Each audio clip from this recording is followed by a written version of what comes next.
நீங்கள் பார்த்துக் கொண்டிருப்பது தமிழ்நாடு முக்கிய செய்திகள்.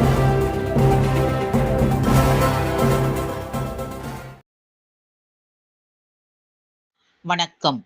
தேசிய ஊரக வேலைவாய்ப்பு திட்டத்தில் திமுக அரசு குளறுபடிகள் செய்துள்ளதை கண்டித்து திருவள்ளூர் மேற்கு மாவட்டம் சார்பில் கண்டன ஆர்ப்பாட்டம் நடைபெற்றது.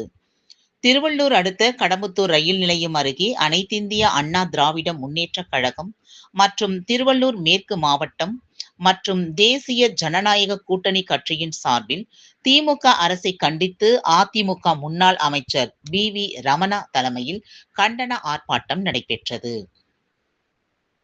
இதில் கண்டன உரையாற்றிய அதிமுக முன்னாள் அமைச்சர் வி. ரமணா தெரிவிக்கையில், நிதி இல்லை என சொல்லிக் கொண்டு இருக்கும் தமிழக முதல்வர் மு.க.ஸ்டாலினுக்கு வெட்கம், மானம், சூடு, சொரணை இருந்திருந்தால் இந்த ஆட்சியில் இருந்து பதவி விலகி போக வேண்டும் என்றும், 5 வருட ஆட்சியில் மக்களுக்கு எந்த நலத்திட்டங்களையும் செய்யாத திமுக ஆட்சி தேர்தல் நெருங்கி வரும் நேரத்தில் தினம் ஒரு புது திட்டங்களை வகுத்து மக்களை ஏமாற்றி வருவதாகவும்,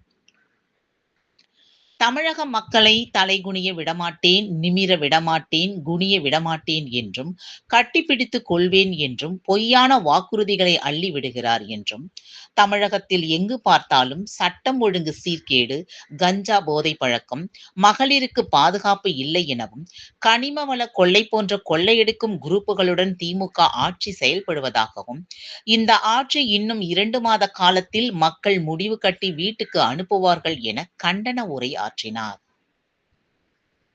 மேலும் இந்த ஆர்ப்பாட்டத்தில் பாரதிய ஜனதா கட்சி, அம்மா மக்கள் முன்னேற்றக் கழகம், அண்ணா திராவிட முன்னேற்றக் கழகம், புரட்சி பாரத கட்சி, பாட்டாளி மக்கள் கட்சி, இந்திய ஜனநாயக கட்சியை சேர்ந்த 500க்கும் மேற்பட்டவர்கள் கலந்து கொண்டு கண்டன கோஷங்களை எழுப்பியவாறு ஆர்ப்பாட்டத்தில் ஈடுபட்டனர்.